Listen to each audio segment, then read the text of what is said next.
Police File.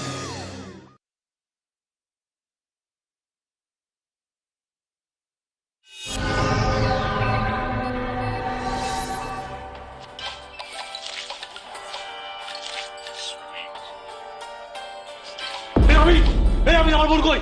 আরে বল আমার বোন কই? আমার চুপ বোন বোন এরকম তাড়াতাড়ি আয় বোন চোখ খোল না কি হলো বল তোর এই বোন চোখ খোল না বোন কি বোন এই চোখ খোল না বোন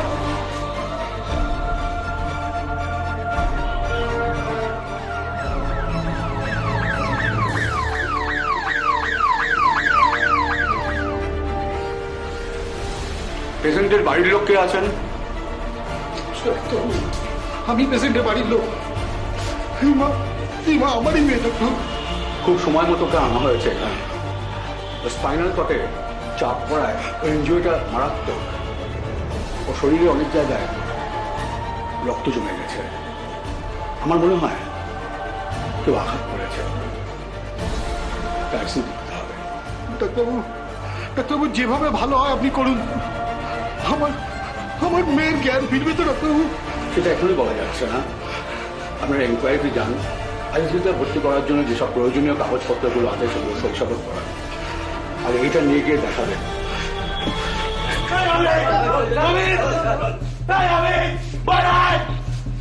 কি হলো কি দলবল নিয়ে বাড়িতে এসছো কেন? মারামারি করবে নাকি? মারামারি করতে আসিনি, আপনার গলায় মেডেল পড়াতে এসছি। আপনার গলায় মেডেল পরিয়ে দেখিয়ে দেবো চোখে হাত দিয়ে যে মারামারিটা কে করেছে। আপনি অমিতকে রাখুন। অমিত বাড়িতে নেই, যা বলার আমাকে বলো। শিগগির বের করুন, নইলে আমরা ঘোড়া থেকে বের করবো। কি ব্যাপার কি? তোমরা কি এখানে মস্তানি করতে এসেছো? পুলিশ ডাকবো নাকি? পুলিশ পুলিশ আপনি কি ডাকবেন? আপনি কি পুলিশ ডাকবেন? পুলিশ এমনি আসবে। আমার বোনকে মারার চেষ্টা করেছেন আপনারা, তার জন্য পুলিশ এমনি আসবে। কিসব বাজে কথা বলছো?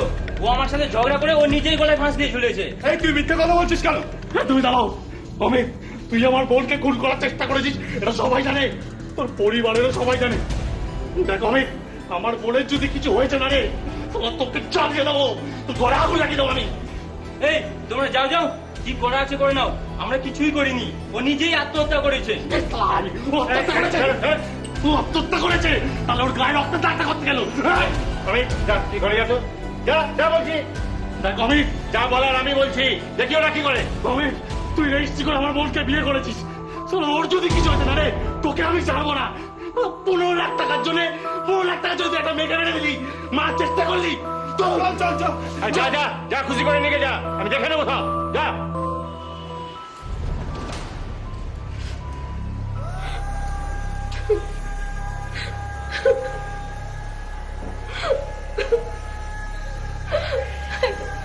সাত দিন হয়ে গেল মেয়েটার জ্ঞান ফিরল না, আমি আর সহ্য করতে পারছি না। ডাক্তার কি বললো শুনলে না? ট্রিটমেন্টে সাড়া দিচ্ছে, একটু সময় লাগবে। কতটা কষ্ট করছে বলো মা, আমাদের তো শক্ত হতে হবে, ওকে তো ফিরিয়ে আনতে হবে। আমাকে কেন এত কষ্ট সহ্য করতে হবে বল? আমি কি পাপ করেছি? বাবা, তুমি আর মাকে এখানে এনো না, কে দেখবে বলো? বোনের তো একই অবস্থা, তুমি বরং মাকে গিয়ে জানিয়ে দিও। আরে আমি কি ওকে এনেছি? ও নিজের থেকেই এসেছে। বাবা, রিমা কেমন আছে বাবা? আর তুমি ডাক্তার সঙ্গে কথা বলেছো? ডাক্তার বললো ট্রিটমেন্টে সাড়া দিচ্ছে। কতদিন আর ওই আমার পড়ে থাকে? দেখ, ডাক্তার বললো সময় লাগবে, এর বেশি আর কিছু বলতে পারলো না। 7টা দিন ধরে ও এখানে পড়ে আছে। ভেবেছিলাম ও যদি নিজে কথা বলতে পারে তাহলে সবকিছু নিজের মুখে পুলিশকে খুলে বলবে, সেটা হলো না। আমি কালই যাব, আমার আর সহ্য হচ্ছে না, আমি থাকতে পারছি না। আমি কালই তার থানায় যাবো, সবার নামে ডায়েরি করবো আমি। তাই কর, তাই কর, আমি চাই ও শাস্তি হোক। 2018 সালের সেপ্টেম্বর মাসের ঘটনা। খানাকুল থানা এলাকার দুটি পাশাপাশি গ্রামের বাসিন্দা অমিত ও রিমার পরিবার। হঠাৎ করেই অমিতের বাড়ি থেকে রিমাকে ঝুলন্ত অবস্থায় উদ্ধার করে তার ভাই। সবাই ভেবেছিল যে রিমা বোধহয় আর বেঁচে নেই, কিন্তু হাসপাতালে নিয়ে যাওয়ার পর জানা গেল যে রিমার অসাড় দেহে তখনও প্রাণ আছে। তবে রিমা কোমায় চলে গেছে। অমিতের সঙ্গে রিমার বিয়ে ঠিক হয়, এমনকি তাদের মধ্যে রেজিস্ট্রিও হয় আইনিভাবে। তাহলে কি এমন ঘটনা ঘটলো যার জন্য রিমা আত্মহত্যা করতে চাইল, নাকি তাকে জোর করা হলো অন্য কোনো কারণে? রিমার পরিবার পরিজন থানায় অভিযোগ দায়ের করে অমিতের বিরুদ্ধে। স্যার এই হসপিটালের কাগজপত্র স্যার। আমার বোন এখন কোমায় আছে স্যার, 7 দিন ধরে সে মৃত্যুর সঙ্গে লড়ছে। অমিতের বাড়ি থেকে উদ্ধার করা হয়। হ্যাঁ স্যার, আমার ছেলে যদি আর কয়েক মুহূর্ত বাদে যেত স্যার, আমার মেয়েটা শেষ নিঃশ্বাস ত্যাগ করতো স্যার ওখানে। স্যার আমি গিয়ে দেখি অমিত তার ঘরে বসে মোবাইলে গেম খেলছিল স্যার, আর তার পাশের ঘরে আমার বোন ঝুলছে। আমি তাড়াতাড়ি করে নামিয়ে ওকে হসপিটালে নিয়ে যাই স্যার। আপনি খবর পেলেন কিভাবে? স্যার অমিতই ফোন করে ডেকেছে স্যার আমাকে, বললো তাড়াতাড়ি আসতে। স্যার আমি এটা খারাপ কিছু সন্দেহ করে দৌড়ে যাই স্যার, তারপরে দেখি এই অবস্থা। আচ্ছা, ওদের সঙ্গে সম্পর্কটা কতদিনের? 8 বছরের উপরে হবে। 2-3 বছর হয়েছে ওদের রেজিস্ট্রি হয়েছে, আর ওদের বিয়েরও প্ল্যান ছিল, কিন্তু আপনি কে? ও আমার বড় জামাই স্যার। স্যার ওই অমিতই সম্পর্কটা নষ্ট করেছে স্যার। দেখুন, আপনাদের বক্তব্য আপনার মেয়েকে অত্যাচার করে ওরা ঝুলিয়ে দিয়েছে, আর ওরা বলছে সুইসাইড। এখন মেয়েটার সাথে কথাও বলতে পারবো না, তাই আমাকে সবকিছু জানতে হলে আপনাদের বয়ান, ওদের বয়ান আমাকে দুটোই নিতে হবে। স্যার আপনি যা জানতে চাইবেন আমরা সবভাবে আপনাকে সাহায্য করবো স্যার। আচ্ছা, একটা কথা বলুন তো, আপনি কি সম্বন্ধ দেখেই বিয়ে দিয়েছিলেন? স্যার ওদের সম্পর্কটা অনেক দিনের ভালোবাসা।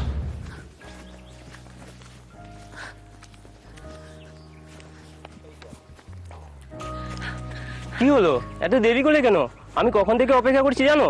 আর তুমি তো জানো আজকে আমার ইন্টারভিউ, এত দেরি করলে হয়? তুমি তো জানো না আমি আজকে সকাল থেকে কত কাজ করে এসেছি। আমি কিভাবে জানবো কি এত কাজ ছিল তোমার? আচ্ছা তার আগে চোখ বন্ধ করো। কি হলো কি? আচ্ছা চোখ বন্ধ করোই না। ঠিক আছে, করছি না।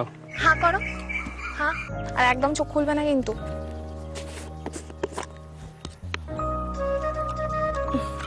চোখ খুলবে না।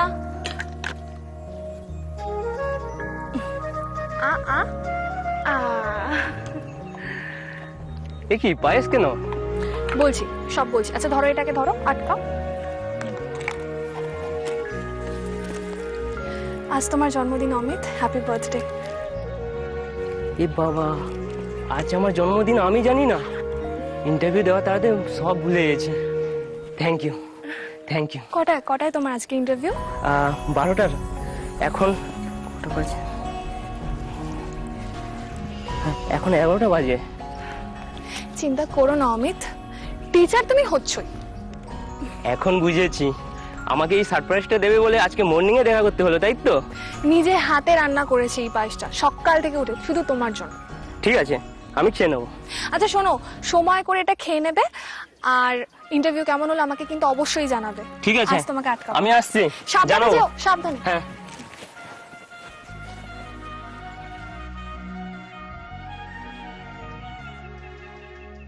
ব্যাস থাক থাক।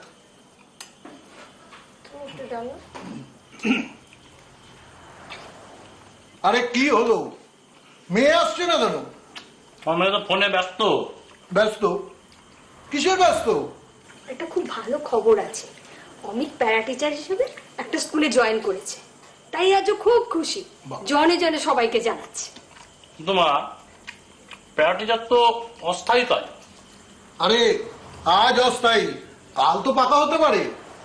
দেখো বাবা, সরকারের অত টাকা নেই যে সবাইকে পার্মানেন্ট করে দেবে। তোমার প্রভিডেন্ট ফান্ড, গ্র্যাচুইটি, তারপর ওই রিটায়ারমেন্টের পর কি ওই পেনশন, এসব দিতে হবে না পার্মানেন্ট করলে। তাই শুধু মুখে বলতে পারো আমি একটা টিচার, এটাই সান্ত্বনা, ব্যাস, আর কিছু না।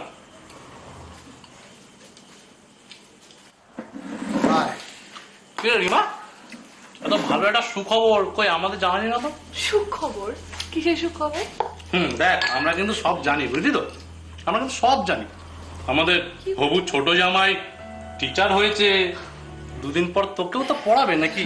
বাবা দেখছো তো কিরকম দাদা পিছন লাগে। মা দেখো। আরে বাবা, পেছনটা কোথায় বাবা বলো? টিচারকে টিচার বলবো না? তো কি না বলবো? না, অনেক দেরি হয়ে গেছে, এবার ওদের বাড়িতে গিয়ে আমাদের কথা বলতে হবে।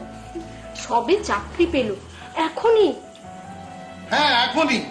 এর আগের বার যখন গেছিলাম তখন বলেছে ছেলে চাকরি পায়নি, তাই এখন বিয়ে হবে না।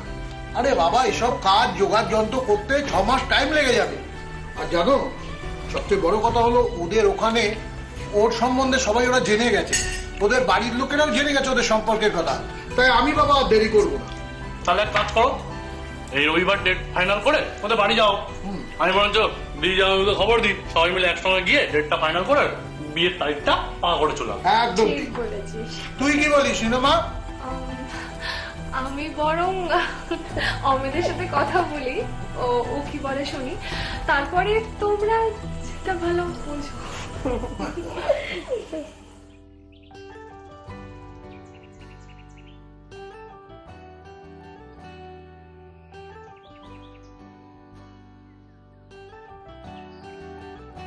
এই যে মাস্টার মশাই, ছাত্ররা কি বলছে? ছাত্ররা বলছে পড়াশোনা করে যারা একেবারে বোকা তারা। তাই নাকি? আর মাস্টার মশাই কি বলছে? মাস্টার মশাই সেই পুরনো কথা বলছে, পড়াশোনা করে যারা গাড়ি ঘোড়া চাপে তারা। একেবারে ভুল। পড়াশোনা করে যারা পায়ে হেঁটে ঘুরে ধরা, ঠিক তোমার মতো। কি বললে? এই রিক্সা রিক্সা। না রিক্সা না, পায়ে হেঁটে যাবো, চলো পায়ে হেঁটে যাবো। না না কেন, চলো না একটু গা ঘাসাঘাসি করে বসি। একেবারে শয়তানি শয়তানি মার্কা কথাবার্তা না। তুমি যাচ্ছ না ছাত্র পেটাতে, মনে এখন সাধু সাধু চিন্তা করো, বুঝলে?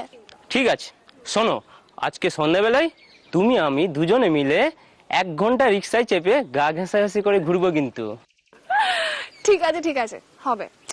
বাবা কি বলেছে বলো তো? কি বলেছে? বাবা বলেছে এই যে রোববার আসছে না, হ্যাঁ আসছে রোববার গো, হ্যাঁ বলো। এই রোববারে তোমার বাড়িতে আমাদের ব্যাপারে কথা বলতে যাবে। তুমি কিন্তু তোমার বাড়ির লোককে জানিয়ে রেখো। এ তো খুব ভালো কথা, আমি বাবাকে বলে দেবো। তুমি আসবে তো? না, খালি বাজে কথা না। ঠিক আছে, বড়রা বড়দের মতো কথাবার্তা বলে নিক, আর আমরা ছোটরা ছোটদের মতো ঠিকঠাক করে নেবো।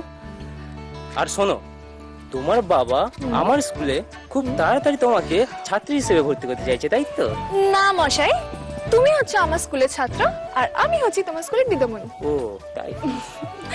হ্যাঁ, আর একটা কথা, সেটা হচ্ছে তুমি এখন ছাত্র পেটাতে যাও, আমি যাই আমার বাড়ির পথে। আর একটা কথা, সেটা হচ্ছে তোমার মা বাবা কি বললো সেটা কিন্তু আমাকে ফোন করে জানিয়ে দিও। জানিয়ে দেবো একদম। সবকিছু শুনলাম, এবার চললাম কিন্তু। আর সন্ধ্যাবেলা কথাটা মনে আছে তো? হ্যাঁ মনে আছে। এর পরেও স্যার, আমরা যখন ওদের সঙ্গে ডেট করতে গেলাম ওরা রাজি হচ্ছিল না, এদিক ওদিক করে পাশ কাটিয়ে যাচ্ছিল। কিন্তু স্যার, ওদের বাড়ির সঙ্গে আমাদের সম্পর্কটা খুব ভালো ছিল। কোনো অনুষ্ঠানে ওরা আমাদের বলতো, আমরা ওদের বলতাম, এমনকি পুজোতে জামা কাপড় নেওয়া দেওয়া ছিল স্যার। তারপরে ওদের সাথে কথা বলতে আপনাদের অসুবিধা কোথায় ছিল? অসুবিধা ছিল না স্যার, আসলে ওদের উদ্দেশ্যটা আমরা বুঝতে পারছিলাম না। উদ্দেশ্যটা বুঝলাম এইবার যখন ওদের সঙ্গে আমরা দেখা করতে গেলাম। আপনাদের পরিবারের সঙ্গে আমাদের যে একটা আত্মীয়তা হতে চলেছে, এই কথা তো ঠিকই হয়ে আছে। তবে আমার বোন কিন্তু খুব ভালো মেয়ে, নিজের বোন বলে বলছি না, গুছিয়ে সংসার করবে। আমার ছোট সংসার নিজের মতো গুছিয়ে নেবে, অসুবিধা তো কি কিছুই নেই। অসুবিধাটা কি আছে? আসলে আমি রিটায়ার্ড মানুষ, ওই একটা ছোটখাটো প্রাইভেট ফার্মে চাকরি করতাম আর কি। তা সারা জীবন যা হোক করে সংসার চালিয়ে এসেছি। এখন তো ছেলের উপরই সবকিছু নির্ভর করে চলতে হচ্ছে, কিন্তু ওর তো সামান্য রোজগার। তাই যদি কিছুদিন অপেক্ষা করে বিয়েটা দেওয়া হয় তাহলে খুব ভালো হয় আর কি। দেখুন, আপনারা সবাই জানেন ওদের মেলামেশাটা অনেক দিনের, এবং আপনার এবং আমাদের পরিবারের যে সম্পর্ক সেটাও অনেক দিনের। তাই আমরা চাই এই দুই পরিবারের যাতে মেলবন্ধন ঘটে, অর্থাৎ ওদের 4 হাত আমরা এক করে দিতে চাই। আমরাও তো তাই চাই, কিন্তু ও তো সামান্য প্যারা টিচারের চাকরি করে, তাই ক টাকা রোজগার করে কি করে সংসার চালাবে? আগে চাকরিটা পাকা হোক, তারপর বিয়ে হবে। দেখুন, আপনাদের মাথার উপরে ছাদ আছে, দুবেলা দুটো খাওয়ার জোগাড়ও হয়ে যাবে। আর আমার মেয়ে শিক্ষিত, লেখাপড়া জানে, ও দেখবেন টিউশনি করে ছোটখাটো কাজ করে ঠিক আপনাদের সঙ্গে মানিয়ে নেবে, কোনো অসুবিধা হবে না। আরে আমাদের কোনো অসুবিধে হবে না ঠিকই, কিন্তু ওদের তো অসুবিধা হবে। আজকে বিয়ে হলে সংসার তো বাড়বে, কিন্তু রোজগার তো বাড়ছে না। তাই আমি চাইছি যে 2 বছর পরে ওদের বিয়েটা দিই, তাতে ও কিছুটা গুছিয়ে নিক আর আমরাও বিয়ের ব্যাপারে তৈরি হয়ে যাই। এটাই শুধু আমার অনুরোধ আর কি। তাহলে সবই যখন ঠিক আছে তাহলে রেজিস্ট্রিটা করেই রাখুন, সময় নিয়ে না হয় ঘরে তুলবেন। দুই পরিবারের মধ্যে বেশ ভালো সম্পর্ক ছিল। অমিত ও রিমার রেজিস্ট্রি হয়ে যাবার পর অমিতের বাবা কিছুটা সময় চেয়ে নেন। সেও প্রায় 2.5 বছর হয়ে গেল। বিগত 6 মাস ধরে অমিত রিমার সঙ্গে ফোনে যোগাযোগ কমিয়ে দেয়, এমনকি তার সঙ্গে দেখাও পর্যন্ত করে না। রিমা বুঝতে পারে না, কিন্তু কোথাও একটা সমস্যা হচ্ছে। অমিত এখন আর তাকে আগের মতো ফোন করে না। দিনে দিনে মনমরা হয়ে যায় রিমা। এ কেমন পরিবর্তন? আইনগতভাবে তারা এখন স্বামী স্ত্রী, যদিও সামাজিকতাটা এখনো বাকি আছে। কি হবে এখন?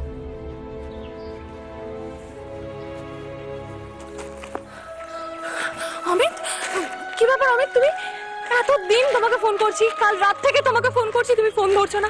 আজকে সকালে 5 বার তোমাকে ফোন করেছি, তুমি ফোন ধরোনি। কি ব্যাপার কি অমিত?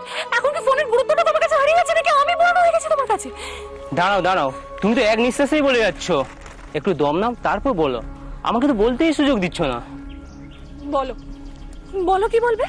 শোনো, কালকে ফোনটা বালিশের তলায় ঢুকে গিয়েছিল, আর আমি ছেলেদের সিলেবাস ঠিক করছিলাম, খেয়াল করিনি গো। আচ্ছা ঠিক আছে, মানলাম, কিন্তু তারপর মিস কলও দেখোনি, সেটাও মানতে হবে। আসলে অনেক রাত হয়ে গিয়েছিল তো, তাই করিনি। অমিত, একটা সময় এমনও ছিল যখন আমরা রাতের পর রাত জেগে ফোন করেছি, সেটাও ভুলে গেছো বলো? কালকে আমি খুব ক্লান্ত ছিলাম, শুয়ে পড়েছিলাম। আচ্ছা, আজ সকালে ধরলে না কেন তুমি? আরে সকালে তো ধরলাম। সে তো কয়শো কোটিবার ফোন করার পর। ঠিক আছে বাবা, কি বলবে বলো। আমাকে স্কুলে যেতে হবে তো, লেট হয়ে যাচ্ছে। লেট হয়ে যাচ্ছে যখন, আজকে আর বিরক্ত করব না। আসলে তোমার বোন নুপুরের সঙ্গে আমার কিছু দরকার ছিল। এই এই এই প্যাকেটটা দিয়ে দিতে পারবে ওকে? তুমি দিয়ে দাও, এর জন্য আমার সময় নষ্ট করছো কেন? বাড়িতে গিয়ে দিয়ে দাও না। না, যখন তখন তোমার বাড়িতে আর যাব না। কেন যাবে না? না অমিত, রেজিস্ট্রি হয়ে গেছে অনেক দিন হলো, তাই যখন তখন এভাবে তোমার বাড়িতে যাওয়াটা তো ঠিক নয়। ঠিক আছে, যাবে না। কিন্তু এভাবে আর কতদিন অমিত? কেন তুমি ডেট ফিক্স করছো না কেন? বাবাকে বলেছি, বাবা ভাবছে। বাবা বাবা বাবা, সব সময় যদি সব কথা বাবা ভাববে, তাহলে তুমি কেন প্রেম করলে আমার সঙ্গে অমিত? শোনো, এই নাও, তুমি বরং প্যাকেটটা দিয়ে দিও ওকে, ঠিক আছে? আমি চললাম।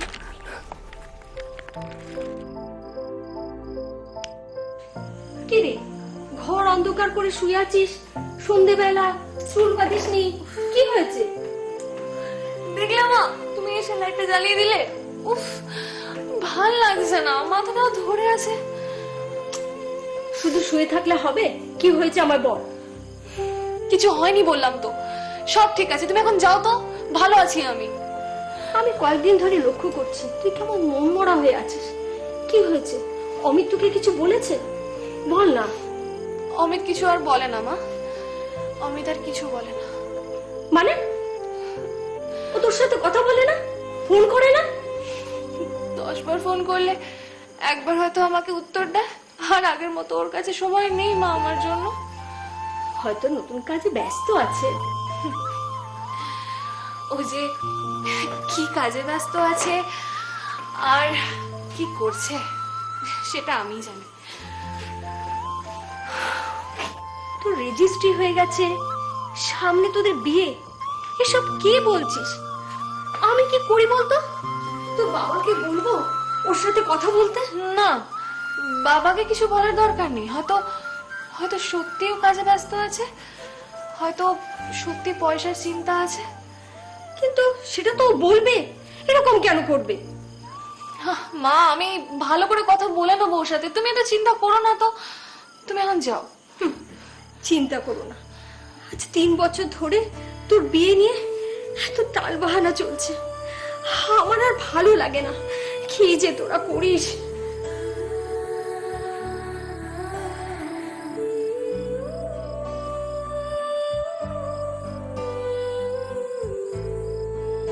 যে নম্বরে আপনি ফোন করেছেন সেটি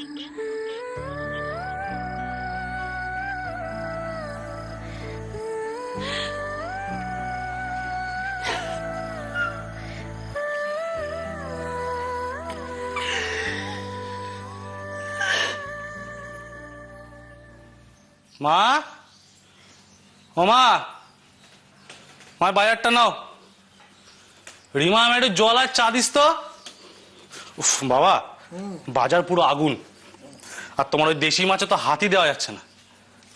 এরপর আর মাছ খেতে হবে না, আর ওই চালানি মাছ ধরা ছোঁয়ার বাইরে চলে যাবে। চালানি মাছ? মাছ তো আর চালানি হচ্ছে না। ওই অন্ধ থেকে যে মাছটা আসছিল, রাস্তায় আমদানি ট্যাক্স দিতে দিতে 100 টাকার মাছ 200 টাকা গিয়ে ঠেকেছে। তাই এখানকার ব্যবসায়ীরা আর মাছ আনছে না ওখান থেকে, বুঝলে? আর তাই জন্য তো জেলায় জেলায় রুই মাছের চাষটা শুরু হয়েছে। আর তুমি বলো, এত অত্যাচার সহ্য হয়? আর দুধ যতই চাষ শুরু হোক, ও মাছের কোনো স্বাদই নেই। তা ঠিক। এনে তো জল আর চা। কি হলো, রিমা কোথায় ওঠেনি এখনো? মেয়েটা সারা রাত ঘুমোয়নি, আমার পাশে শুয়ে শুধু এ পাশ আর ও পাশ করেছে। কেন গো, কি হয়েছে? তুমি আর কি বুঝবে?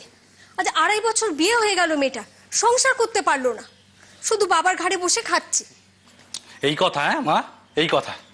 ও যদি প্রেমটা না করতো না, ও সারা জীবন বসে খেত, তাও আমাদের কোনো অসুবিধা হতো না।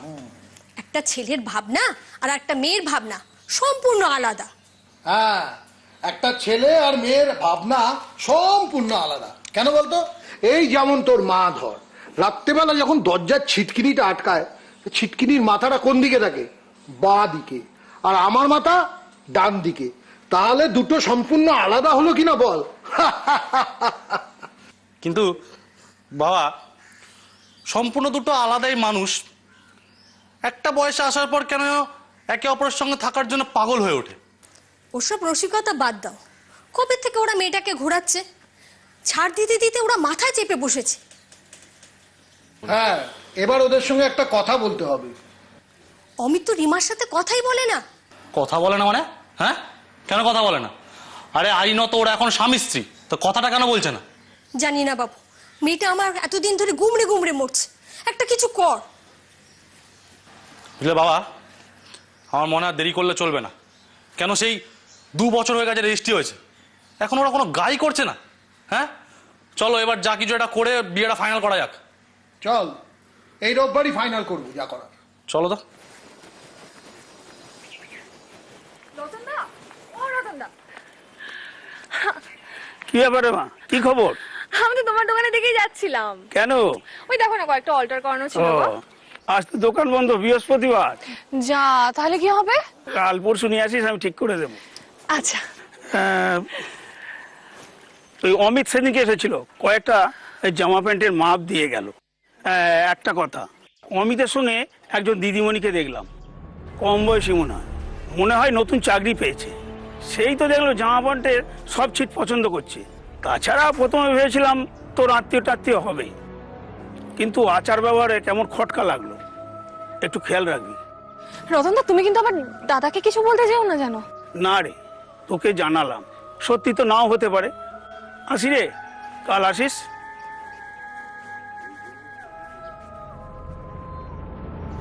তবে কি এই জন্যেই অমিতের ব্যবহার এতটা পাল্টে গেল? সত্যি অমিত অন্য কোনো মেয়ের প্রেমে পড়েছে? সত্যি কি নতুন দিদামণির সঙ্গে ওর কোনো নতুন সম্পর্ক হয়েছে?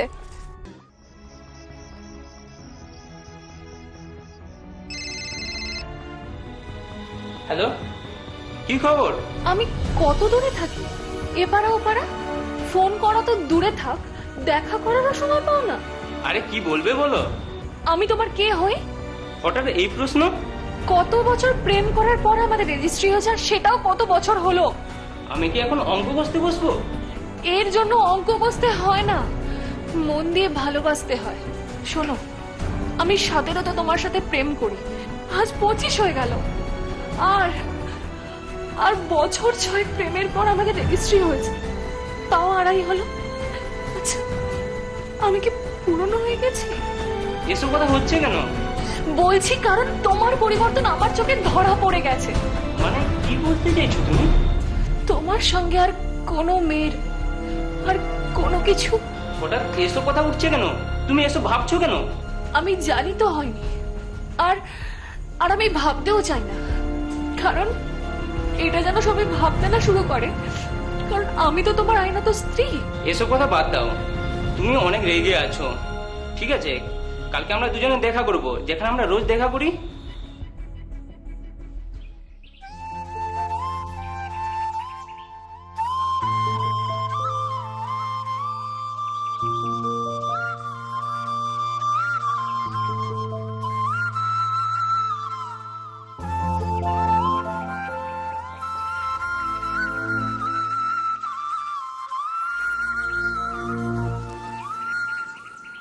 বর্ষা কখন আসবে কিভাবে জানা যায় জানো?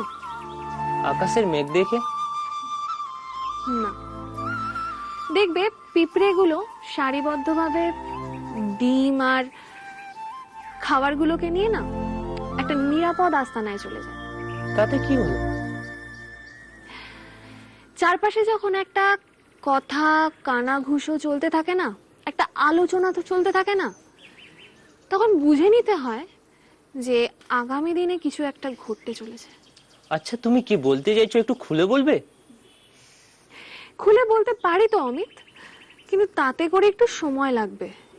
কিন্তু তার আগে যদি তুমি নিজে সাবধান হয়ে যাও তাহলে আর কি খুলে বলতে হয় না। তুমি কি আমাকে সন্দেহ করছো? তোমার আচরণ কি তা করতে বাধ্য করে না অমিত? আচ্ছা, কি নেই আমার? রূপ নেই, যৌবন নেই, শিক্ষা নেই। আমার প্রথম ভালোবাসা তুমি অমিত। কি দিইনি তোমাকে আমি? 8-8টা বছর ধরে তোমাকে ভালোবেসেছি একসাথে থাকবো বলে। হ্যাঁ, হয়তো রোজগার করি না আমি, কিন্তু চেষ্টা করলে সেটাও পারবো। অমিত, তুমি কিন্তু আমাকে ঠকানোর একদম চেষ্টা করো না। তুমি কিন্তু নিজেও ঠকে যাবে, আমি বলে দিলাম। ও কারণ তুমি রাগ করছো। জানি না কার কাছে কি শুনেছো তুমি, কিন্তু তুমি বিশ্বাস করো, আমি না তোমাকে খুব ভালোবাসি। বিশ্বাস করি, আর একটু বেশি বিশ্বাস করতে চাই তো অমিত। এই রোববার আমার বাবা তোমার বাড়িতে যাবে ডেট ফাইনাল করতে।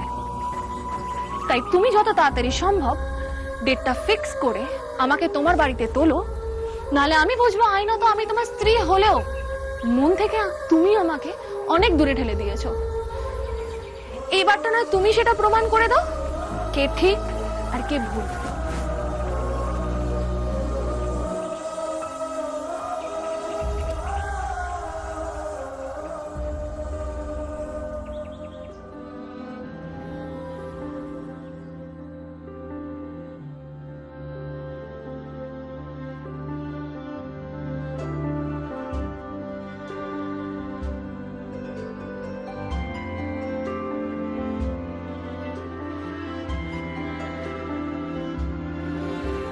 অমিতের সঙ্গে একজন দিদিমণিকে দেখলাম, তোর সঙ্গে বিয়ে সব ঠিকঠাক, অথচ অন্য মেয়েকে দেখলাম।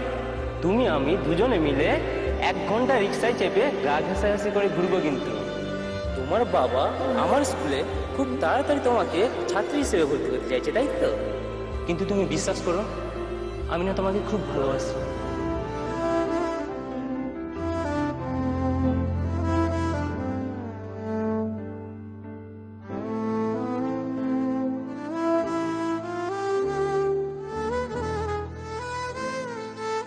হ্যালো রমা, তোকে সাহস করে একটা কথা বলতে পারিনি রে। একটা খারাপ কিছু হতে যাচ্ছে। না না, তোর বোনের ব্যাপারে। অমিত তো ওর সাথে বেশি কথা বলে না, এমনকি ফোনটাও ধরে না। মেয়েটা তো মন খারাপ করে বসে আছে। জানি না মেয়েটার কি হবে রে। কি হবে মানে? হ্যাঁ, কি হবে মানে? কি দাও আমাকে দাও, আমরা যা বলবো তাই হবে। হ্যালো, শোন দিদি, আগামী 2 মাসের মধ্যে কিন্তু রিমার বিয়ে দেবো। হ্যাঁ, রিমার বিয়ে দেবো আগামী 2 মাসের মধ্যে। তারপর দেখছি ওরা কি করে। বলছি অনেক বছর তো হলো, এবার বিয়ের ডেটটা ফাইনাল। আরে ও তো আমি সবকিছু অমিতের উপর ছেড়ে দিয়েছি, ওই ঠিক করুক কবে কি করবে। আসলে বিয়ের জন্য একটা ঘর খরচের প্রয়োজন। সেটা কেউ বিয়ে থাকে, আবার কেউ নিজে খরচ করে, আবার কেউ বাবার কাছ থেকে নিয়ে। আমার তো দুদিক দিয়েই বন্ধ। ব্যাপারটা তো ঠিক বুঝতে পারলাম না। আসলে আমার হাতে এখন কোনো টাকা পয়সা নেই, আর ওর তো যত সামান্য রোজগার। তাই এই মুহূর্তে বিয়ে দিয়ে আমি ধার দেনার বোঝা মাথায় চাপাতে চাইছি না। আচ্ছা দেখুন, আমরা আমাদের বোনের বিয়ের জন্য আপনাদের তো কিছু দেবই, সেটাও তো ভাবছেন কেন? তবুও আমরা চাইছি বিয়েটা কিছুদিন পরে দিতে, কারণ এই মুহূর্তে বিয়ে দিয়ে কারো কাছে হাত পাততে আমরা চাইছি না। আচ্ছা দেখুন, আমাদের যেরকম অবস্থা আমরা সেরকম ভাবে বিয়েটা দেবো। আরে তবুও যদি কিছুদিন দেরি করেন তাহলে খুব ভালো হতো। না না, আর বেশি দেরি করা যাবে না। এই 1 মাসের মধ্যেই বিয়ের ডেটটা স্থির করে দিন। দিন না দিন, 15 লাখ টাকা দিন, তাহলে কালকেই আপনার মেয়েকে ঘরে তুলে নিয়ে আসবো। 15 লাখ? পাগল নাকি? হ্যাঁ, কি বলছেন? 15 লাখ টাকা দিন, তাহলেই মেয়েকে এই মাসেই ঘরে নিয়ে চলে আসবো। এটা তো বিয়ে না দেবার কথা হচ্ছে। এটা আপনারা যা ভাববেন তাই। তাহলে এটাই কি আপনাদের শেষ কথা? আপনারা বাড়ি যান, সব কিছু ভাবুন, তারপর কথা বলুন। ঠিক আছে বাবা, চলো, এখানে বসে থেকে কোনো লাভ নেই, চলো। অবিশ্বাস্য, এমনটা কি কেউ কখনো শুনেছে যে একজন প্রাপ্তবয়স্ক ছেলে মেয়ে যারা কিনা 8 বছর ধরে প্রেম করছে, যাদের পরিবারের অবাধ মেলামেশা, এমনকি তাদের রেজিস্ট্রিও পর্যন্ত হয়ে গেছে, প্রায় 2.5 বছর হয়ে গেল, এই রকম অবস্থায় পাত্রপক্ষ 15 লক্ষ টাকা দাবি করলো। একটা সাধারণ মধ্যবিত্ত পরিবার সর্বশান্ত হয়েও এই 15 লক্ষ টাকা কখনোই জোগাড় করতে পারে না। তাহলে সাদা চোখে কি দাঁড়ায়? বিয়ে বানচাল করার মতলব। তাহলে কি রিমার সন্দেহটাই ঠিক যে অমিত তার হাত থেকে মুক্তি পেতে চাইছে, অন্য কোনো মেয়ের প্রেমে পড়েছে? রেজিস্ট্রি হয়ে যাবার পর এমনটা কি কেউ করতে পারে? ভবিষ্যতে রিমার জন্য কি অপেক্ষা করছে? বাবা, এইভাবে চুপচাপ থাকলে কিন্তু হবে না, তাহলে আমরা পরে বিপদে পড়ে যাবো, ঠিক আছে? আর তাছাড়া অমিতের বাবা তোমাকে এত ছোট বড় কথা বলে গেল, তুমি কিচ্ছু বললে না। দেখ, আমরা হলো মেয়ে পক্ষ, আমাদের অনেক কথাই সহ্য করতে হবে। তা মেয়ে পক্ষ হয়েছে তো কি হচ্ছে? এর একটা হেসপেলেস আমি করেই ছাড়বো। দেখ, আমরা 2-4 কথা শোনাতে পারতাম, কিন্তু মেয়েটাকে তো ওদের বাড়িতে পাঠাতে হবে নাকি? কিন্তু তাই বলে 15 লক্ষ টাকা? 15 লক্ষ কি? হ্যাঁ, 15 লক্ষ কি? 15 পয়সা ওরা চাইতে পারে না। আমরা যা দেবো ওরা তাই নেবে। আর তাছাড়া ওর বিয়েতে তো আমরা কিছু দেবোই, তাই বলে আমার মনে হয় এটা ওদের চালাকি। নিশ্চয়ই এর মধ্যে কোনো ওদের বদ উদ্দেশ্য আছে। কিন্তু তাই বলে দেশে কোনো আইন আদালত নেই? আমি আজই অমিতকে ফোন করব। আমি আজই অমিতকে ফোন করে জিজ্ঞাসা করবো এই 15 লক্ষের গল্পটা ঠিক কি। তুই এসব নিয়ে কিন্তু কোনো ঝগড়াঝাটি করতে যাস না মা। কেন বাবা? আর আমার জন্যই তো তোমরা অপমানিত হলে, তাই না? বলো তো, এটার বিহিত তো আমাকেই করতে হবে। তুই আগে কথা বল, তারপর আমাদের সবাইকে জানা। সে তুই যা পারিস কর, ওর সঙ্গে কথা বলে আমাকে তাড়াতাড়ি জানা, তারপর আমি যাচ্ছি মুন্ডুদার কাছে, গিয়ে জানাচ্ছি সবকিছু।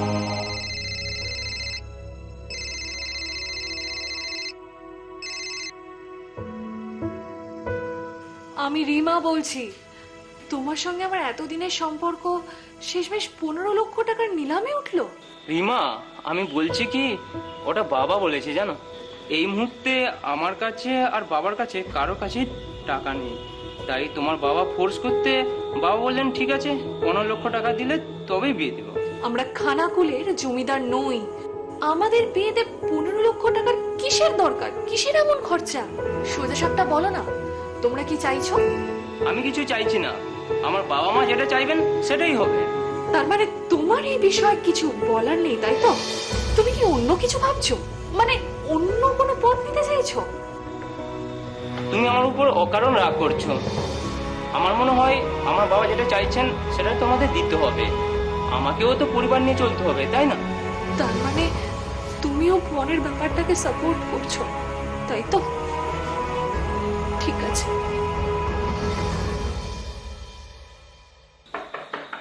দরজা খোলা আছে, ভিতরে আসুন। আরে অশোক বাবু, অমিত আছে? আরে আসুন আসুন আসুন, বসুন। আরে মন্টু বাবু জি, আসুন আসুন আসুন আসুন, বসুন বসুন। হ্যাঁ বস। বলুন কি খবর? এই মন্টুদা এসছেন আপনাদের সঙ্গে কথা বলার। হ্যাঁ বলুন।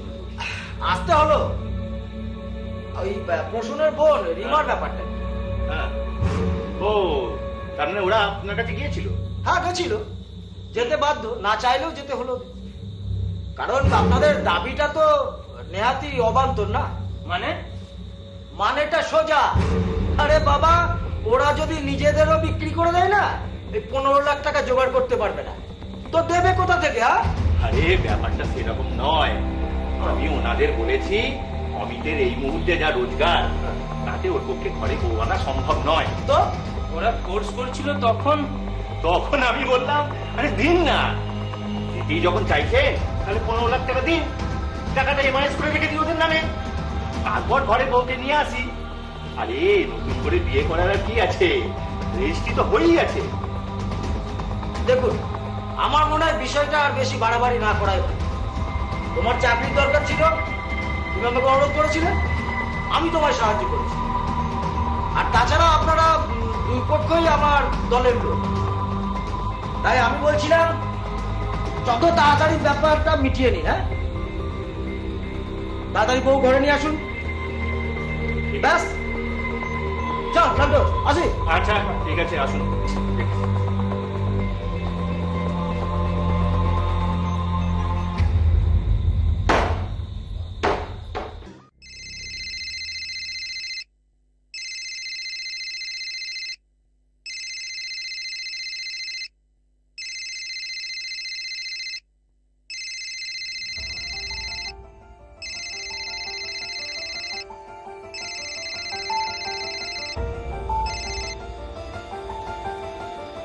হ্যালো, আমি অমিত বলছি। তুমি হঠাৎ ফোন করলে? নাম্বারটা তো নতুন, তার মানে নিশ্চয়ই পুরনো নাম্বারটা তুমি পাল্টে ফেলেছো। আর তাছাড়াও পুরনো নাম্বারে যখনই আমি ফোন করি তখনই তো সুইচ অফ আর সুইচ অফ বলে। বাজে কথা ছাড়ো, মন্টুদাকে দিয়ে এসব ঘটনা ঘটানো মানেটা কি? মন্টুদা? কেন, মন্টুদা কি বলেছে? মন্টুদা বাড়িতে এসে শাসিয়ে গেল, এভাবে কি কোনো কিছু মেটানো সম্ভব? ও, তার মানে 15 লাখ টাকা চাইতে তোমার এতটুকু লজ্জা করেনি না? আমি চাইনি, বাবা চেয়েছে। প্রেম করলে তুমি, বিয়ে করলে তুমি, আর টাকা চাইবে বাবা? তার মানে এটা তোমারও মত আছে? দেখো, পরিবারকে নিয়ে চলতে হয়, ওদেরকে তো বোঝানোর সময় দিবে আমাকে। দেখো অমিত, আমি কিন্তু 15 লাখ টাকা চাওয়ার ব্যাপারটাকে একদম ভালোভাবে নিইনি। আমি কিন্তু সবাইকে জানাবো, আমি বলে দিলাম। কাউকে জানানোর দরকার নেই, কালকে একবার কাউকে না জানিয়ে আমাদের বাড়িতে এসো, আমি সব মিটিয়ে নিব। সত্যি কথা বলছি। বেশ, তবে তাই হোক। কাল বড় পুজো দেওয়ার নাম করে আমি তোমার বাড়ি যাব। আমার মেয়ে আমাকে সকালবেলা বললো যে ও পুজো দিতে যাচ্ছে, তারপর স্যার বেশ কয়েক ঘন্টা কেটে গেল। তারপরে হঠাৎ অমিতের বাড়ি থেকে ফোন এলো স্যার যে রিমা নাকি অমিতের বাড়িতে গিয়ে অসুস্থ হয়ে পড়েছে। ওর মনে সন্দেহ হলো যে রিমা পুজো দিতে গেল আর অমিতের বাড়িতে গেল কি করে। সন্দেহটা এই জন্যই হলো স্যার, কেন কি এই কদিন ধরে অমিত আর রিমার সম্পর্কটা স্বাভাবিক চলছিল না। আপনি কি সঙ্গে সঙ্গে গেলেন অমিতের বাড়ি? স্যার, আমি ফোন পাওয়ার সঙ্গে সঙ্গে আমার বন্ধু রামকে নিয়ে ওর বাড়িতে যাই। গিয়ে দেখি অমিত মোবাইলে গেম খেলছে ওর ঘরে বসে। অমিতকে জিজ্ঞেস করলাম আমার বোন কই, ও বলছে পাশের ঘরে। তো পাশের ঘরে গিয়ে দেখি আমার বোন ঝুলছে স্যার। আমি আর আমার বন্ধু মিলে ওকে নামিয়ে গলাটা দড়ি খুলে অ্যাম্বুলেন্স ডেকে ওকে হসপিটালে নিয়ে যাই। তখন আপনার বোনের অবস্থা কেমন ছিল? স্যার, ভেবেছিলাম বোন মরেই গেছে। তারপর ডাক্তার বললো যে ওর মধ্যে প্রাণ আছে, তখন সঙ্গে সঙ্গে আইসিইউতে দেওয়া হয় ওকে। তারপর থেকে আজ 7টা দিন ও কোমা স্টেজে আছে স্যার। তার মানে ওই রিমা ছাড়া আমাকে আসল সত্যটা কেউ জানাতে পারবে না। ঠিক আছে, আমি আপনাদের ডায়েরিটা নিচ্ছি, অমিতকে অ্যারেস্ট করছি, ওকে জিজ্ঞাসাবাদ করতে হবে, কারণ ঘটনাটা তো ওরই বাড়িতে ঘটেছিল। ও কিছু জানি না বললে তো চলবে না। স্যার, ওরা আমার মেয়েকে মেরে ফেলবার চেষ্টা করেছিল, ও সারা শরীরে জমা রক্তের দাগ স্যার। ঠিক আছে, আমরা অমিতকে অ্যারেস্ট করছি। হ্যাঁ, দাঁড়ান দাঁড়ান।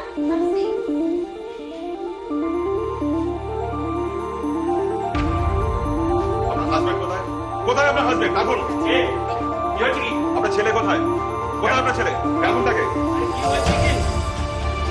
এই যে আপনাদের থানায় যেতে হবে এক্ষুনি। কেন? রিমার বাড়ির লোক ডায়েরি করেছে, আপনাদের এক্ষুনি থানায় যেতে হবে। আর ঘটনাটা আপনাদের বাড়ি ঘটেছে। আরে আমরা তো কিছু করিনি, ওটা আমরা থানায় যাবো কেন? সেটা তো কেউ দেখেনি, আর থানায় গেলে সব বুঝতে পারবে। চলুন, এই নিয়ে চলুন, নিয়ে চলুন। আরে কি হচ্ছে কি? কি হচ্ছে কি? চলুন। ঠিক কি ঘটেছিল? রিমাকে বাড়িতে ডাকার পর অমিতের সঙ্গে তার অশান্তি কতখানি চরমে উঠেছিল, যার ফলে শারীরিক নিগ্রহের শিকার হতে হয়েছিল তাকে। কারা তাকে হেনস্থা করলো? অমিত একা নাকি তার পরিবারের লোকজনও শামিল ছিল? এই সমস্ত প্রশ্নের উত্তর পেতে হলে অপেক্ষা করতে হবে রিমার সুস্থ হওয়া অবধি। তার কারণ কোমা স্টেজ থেকে উঠে আসলেও ভোকাল কর্ডে অত্যাধিক চাপ পড়ার জন্য কথা বন্ধ তার। পুজো দেবার নাম করে বাড়ি থেকে বেরিয়েছে, আমাদেরকে মাকে বলেছে, খারাপ ব্যবহার করছে বলে আজকে ফাইসাল্লা একটা কিছু করতেই হবে। ছেলেরা মিথ্যে কথা বলে আমার বোনকে ডেকেছে, আমার বোন নিজে কখনো এরকম করতে পারে না। তারপরে খবর এসেছি যে ওরকম হয়ে গেছে, দাদারা সব ওখান থেকে খবর পেয়ে ছুটে গেছি। আমার বোনকে মেরে ঝুলিয়েছে। আমার বোন খুব সাহস, ওর জীবনে আরেকটা কোনো মেয়ে এসেছিল, বোনের ফোনও তুলতো না, রিসিভও করতো না, ব্লক করে দিত, কোনো মেসেজ কিছু হতো না। 18 দিন আমার বোন মৃত্যুর সাথে পড়ে আছে, ওরও ফাঁসি চাই। আমার বোনের যেমন করেছে তেমনই চাই। ডেকে আজকে রবিবার আছে, সবাই থাকবে, সব কাজ মেটাবো বলে 15 লাখ টাকা দাবি না দেওয়ার কারণে ওর বাপ ভাই বোন ওরা 4 জনের ফ্যামিলি গোটা ঘরকে এঁটে দিয়ে মারধর করে ওকে মেরে পুরো ঝুলে দিয়েছে। তারা 4 জনে মেরে আমার মেয়েকে আবার বিষও খাইয়ে দিয়েছে আর মেরে ঝুলে দিয়েছে। আমাদের দাবি ওদের শাস্তি। রিমার পরিবারের অভিযোগের ভিত্তিতে অ্যারেস্ট হয় অমিত। নিজের বাড়িতে নিজের রেজিস্ট্রি করা আইনত স্ত্রীর এমন দুর্ঘটনার জন্য সে তো অবশ্যই দায়ী। দেখা যাক তদন্তের ফল কি বেরোয়। প্রতারণার এক অন্য রূপ। আমরা আশা রাখব রিমা দ্রুত সুস্থ হয়ে স্বাভাবিক জীবনে আবার ফিরে আসবে, কিন্তু তার মনের ক্ষত কি কোনোদিনও পূর্ণ হবে জানা নেই। জয়ের জন্য বহু সাধনা প্রয়োজন, কিন্তু পরাজয়ের জন্য একটি ভুলই যথেষ্ট। পুলিশ ফাইলস এখন আরো জমজমাট। 6 দিনে 6টা একদম নতুন, একদম টাটকা। সোম থেকে শনি রাত 8:30টায় পুলিশ ফাইলস জমজমাট নতুন 6 দিন।